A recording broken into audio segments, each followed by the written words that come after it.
Hello friends, welcome to Bala Venkat kitchen. ఈ రోజు మనం కాజు పన్నీర్ కర్రీని తయారు చేసుకోబోతున్నాం. ఇది ఎంతో టేస్టీగాను హెల్తీగాను ఉంటుంది, ఎందుకంటే ఇందులో కాజును మిక్స్ చేసాం కాబట్టి. దీన్ని కనుక డాబా స్టైల్లో తయారు చేసుకుని వేడి వేడి చపాతీ కానీ పుల్కాలో కానీ పెట్టుకుని తింటే ఉంటుంది. ఆహా, టేస్ట్ అదుర్స్ అంటే అదుర్స్. ఇప్పుడు ఇది తయారు చేసుకోవడానికి కావలసిన పదార్థాలు ఏంటో చూసేద్దామా. కప్పు పన్నీర్ ముక్కలు, 2 పెద్ద ఉల్లిపాయలు కట్ చేసి పెట్టుకోవాలి, 2 పచ్చిమిర్చి, గరం మసాలా, జీలకర్ర పౌడర్, 3 టమాటాలు కట్ చేసుకున్నవి, అల్లం వెల్లుల్లి అండ్ యాలకులు, 4 లవంగాలు చిన్న చెక్క ముక్క అండ్ జీడిపప్పు, 3 స్పూన్ల పెరుగు, కావలసినంత ఉప్పు, కావలసినంత కారం, 1 స్పూన్ పసుపు. ఇవి కావాల్సినవి. ముందుగా తయారు చేసుకునే విధానం చూసేద్దామా. బాండి పెట్టుకుని ఆయిల్ వేసేసుకుని అది ఈడెక్కిన తర్వాత అందులో జీడిపప్పు వేసేద్దాం. జీడిపప్పు కూడా ఫ్రై అయిపోగానే అదే ఆయిల్లో ఆనియన్స్ వేసేసి ఫ్రై చేసేద్దాం. దాంతోపాటే యాలక, లవంగాలు చెక్క ముక్కను వేసుకుని ఫ్రై చేసేద్దాం. అలా ఏ విధంగా టమాటాలు కూడా వేసుకుని ఫ్రై చేసేసుకోవాలి. ఇలా ఫ్రై చేసేసుకున్న తర్వాత అన్ని వేసుకుని మూత పెట్టేసుకుని మళ్ళీ ఒక 2 మినిట్స్ తర్వాత తీసి కలిపి తిప్పేసుకుని పక్కన పెట్టేసుకోవాలి.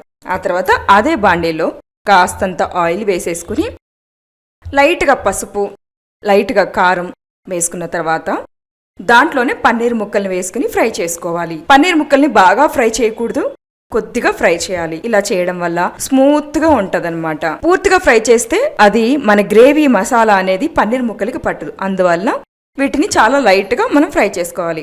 ఇప్పుడు నెక్స్ట్ ఏంటంటే, మనం ఫ్రై చేసుకున్నటువంటి ఆనియన్లు, టమాటాలు అన్ని మిక్సీ జార్లో వేసేయాలి. వేసిన తర్వాత వాటితో పాటే జీడిపప్పు కూడా వేసేద్దాం అండ్ అల్లం వెల్లుల్లి కూడా వేసేసి మిక్సీ పట్టేసుకోవాలి. చూడండి, ఇలాగా ఫైన్గా మెత్తగా పేస్ట్ లాగా చేసుకోవాలి. ఎంత మెత్తగా చేసుకుంటే అంత బాగుంటుంది. గ్రేవీ అనేది చిక్కగా ఉండాలి. అండ్ ఇప్పుడు నెక్స్ట్ వచ్చేసి మళ్ళీ బాండి పెట్టేసుకుని ఆయిల్ వేసేసుకుని ఇందాక మనం మిక్సీ పట్టేసుకున్నటువంటి ఆ గ్రేవీ అంతటినీ కలిపి ఆయిల్లో వేసేయాలి. అండ్ అదే మిక్సీ జార్లో కొంత వాటర్ యాడ్ చేసేసి మిగిలినంతా కూడా అందులో వేసేసుకోవాలి. ఇప్పుడు ఒక్కసారి స్పూన్తో మొత్తం అంతా కలిపేసుకోవాలి.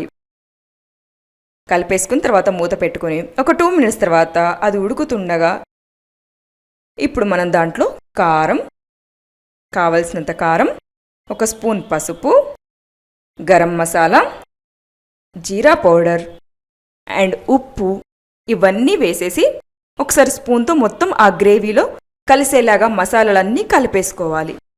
మసాలాలు ఎంత బాగా కలిపితే గ్రేవీ అంత టేస్టీగా ఉంటుంది. పైన కలిపేస్తే అసలు అందులో అది మిక్స్ అవ్వదు. ఇప్పుడు మూత పెట్టేసుకుని మళ్ళీ ఒక 5 మినిట్స్ తర్వాత తీసేసి అందులో కాస్త పచ్చిమిర్చి వేసేయాలి. వేసిన తర్వాత దాంట్లోనే కాస్త పెరుగు, 2 స్పూన్స్ పెరుగు కూడా వేసేసి పెరుగుని గడ్డలు లేకుండా తిప్పేసుకోవాలి. గడ్డలు లేకుండా తిప్పాలి. గడ్డలు ఉంటే కర్రీ అనేది టేస్టీగా ఉండదు. అందులోనే కాస్త వాటర్ యాడ్ చేసుకుని మళ్ళీ ఒకసారి స్పూన్తో తిప్పేసుకుందాం. ఇలా స్పూన్తో తిప్పేసుకుని మూత పెట్టేసుకున్న తర్వాత మళ్ళీ కాసేపటికి పన్నీర్ ముక్కల్ని వేసేసుకోవాలి. వేసుకున్న పన్నీర్ ముక్కలు గ్రేవీలో కలిసేలాగా గరిటెతో బాగా తిప్పాలి. చూడండి ఎంత బాగా ఉందో కదా. ఇప్పుడు మళ్ళీ మూత పెట్టేసుకుని 5 మినిట్స్ తర్వాత తీసేసి మళ్ళీ ఒకసారి గరిటెతో తిప్పేసుకున్న తర్వాత అడుగు పట్టకుండా ఉండాలి అంటే మనం కాస్త మధ్యలో తీస్తూ తిప్పుతూ ఉండాలి. ఇప్పుడు ఆ గ్రేవీలోకి కరివేపాకు వేయాలి. మళ్ళీ మూత పెట్టేసుకుని 5 నిమిషాల తర్వాత చూస్తే పన్నీర్ కర్రీ రెడీ. చూసారా, కాజు పన్నీర్ కర్రీ ఎంత బాగా వచ్చేసిందో. మీరు కూడా ట్రై చేస్తారు కదా, ట్రై చేసేయండి. ట్రై చేసేసి తర్వాత నాకు లైక్ చేసేయండి, సబ్స్క్రైబ్ చేయండి, షేర్ చేయండి. మళ్ళీ మీ ముందుకు మరో వీడియోతో ఉంటాను. బాయ్.